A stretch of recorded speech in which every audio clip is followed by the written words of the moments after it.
There are now about 60 days until the election, and a number of people keep asking me, and I'm sure you've asked yourself this, who are these undecided voters? How could people still be undecided? Well, I want to think about that because I think these people fall into four categories. First, there are people who, and we're talking about a 10 to 15% that say they're undecided in polls. So, first, there are people who they've made up their mind. They don't feel like telling that to a pollster for whatever reason. And I think both Harris and Trump supporters might fall into that category.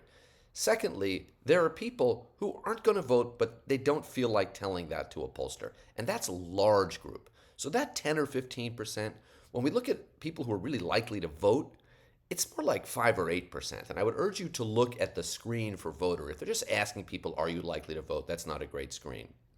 Third, and this is a small category, there are people who are generally pulled between the candidates. They might be very pro gun, but also very pro choice, or some combination of positions like that.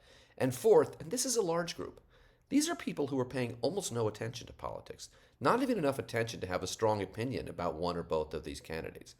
And it is those candidates who might be the most important for each of the campaigns over the next 60 days.